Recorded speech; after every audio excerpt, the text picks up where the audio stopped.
lagi cuy. Bitcoin kepleset dikit baik, altcoin hancur gitu loh. Apalagi Bitcoin sampai kepleset sekitar 5 sampai 10% kayak kemarin tuh. Nggak nyesek tuh ya. Sakit nggak berdarah itu namanya.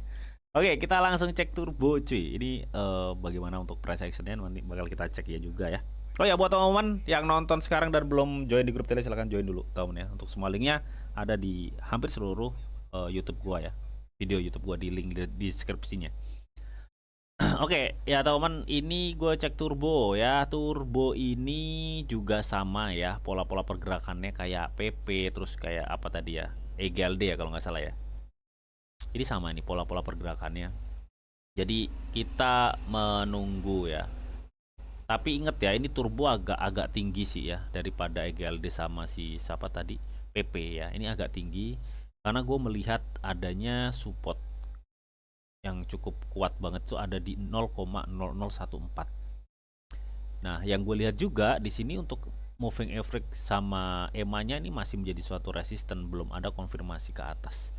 Ya ini agak rawan, tapi kita cek dulu deh ya. Volumenya gimana nih, demand-nya ya, karena demand ini sangat penting ya agar kita bisa melihat bagaimana nanti ke depannya. Nah, ini nih demand-nya teman-teman, lu lihat ya. Tuh. Masih banyak yang sell ya, yang buy sedikit banget. Yang buy masih sedikit banget. Dan nah ini, gue pikir ini akan ada turun sedikit lagi, tapi ini sebenarnya waktunya up loh, harusnya ya. Ini kayak PP nih modal-modalnya nih. Bisa jadi ini turun gini baru dia gini ya teman. Ya, jadi ada chance untuk tertekan, harganya tertekan sedikit lagi dan naik. Harusnya ini waktunya up harusnya. Coba-coba di 4 jam ya, kayak gimana 4 jam. Di 4 jam yang gue lihat, wadaw, volumenya kecil banget men. Aduh, bisa up nggak nih? Ini bisa bertahan aja, alhamdulillah ini ya. Volumenya lu perhatikan deh, aduh, duh. Gak gerak nih market nih.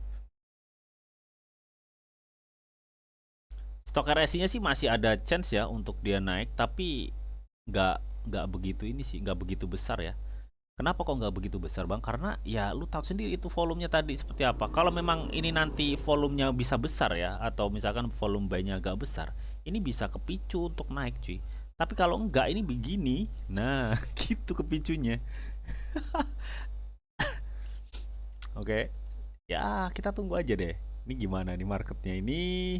Turbo intinya saat ini ya, dia masih satu cuy, masih satu aja di situ-situ baik lah.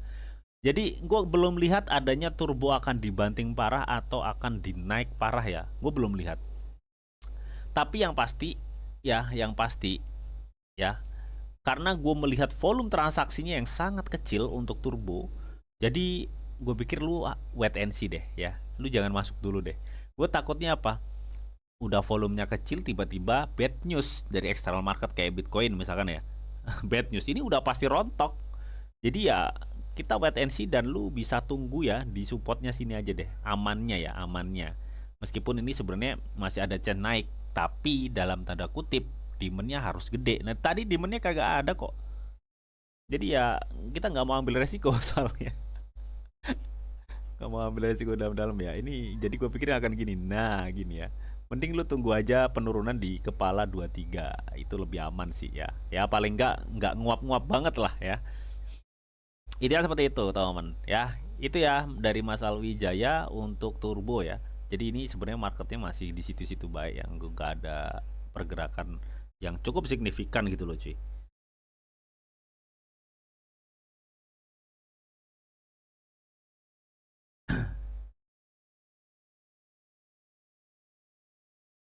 Siap salah bang, ampun pengen cuan gede malah rungkat. Yes ya. Jadi nggak apa-apa mas ya, itu sebagian dari pengalaman cuy, itu sebagian dari pengalaman. Nanti waktu menuju apa namanya halving berikutnya, paling nggak lu udah nggak ngulangin kayak gitu gitu ya. Jadi jangan sampai lu niatnya buat ngelipat gadain capital lu, tapi lu taruhnya di altcoin semua. Ya kalau altcoin blue chip masih aman-aman baik ya.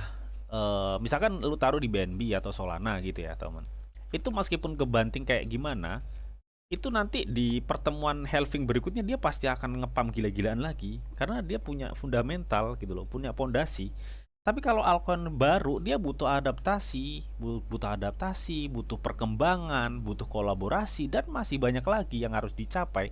Otomatis dong kalau misalkan dari fundamentalnya aja masih ringkih kayak gitu kan, meskipun sebagus apapun proyeknya ya dia pasti akan fluktuasi harganya tuh, naik turunnya masih kenceng gitu ya, nggak seperti yang project-project yang sekiranya memang udah kuat gitu ya, paling nggak seperti itu ya. Jadi lebih amannya lagi gimana bang? Lebih amannya lagi portofolio kalian 50% lebih ya, sekitar sekitar ya 70% lah ya, 70% lu taruh aja di Bitcoin, lu taruh aja Bitcoin. Nah sisanya gimana? Sisanya lu mainin meme coin atau altcoin yang baru-baru muncul itu terserah lah ya, entah lu ikutan pre-sale dan lain-lain. Nah tapi ya ini ya, pahami resikonya juga itu ya, itu lebih aman. Oke, next berikutnya gua akan coba cek ini, tadi ada yang request apa ya? Habis turbo Pengu. Dari Boy Keana ya. Pengu.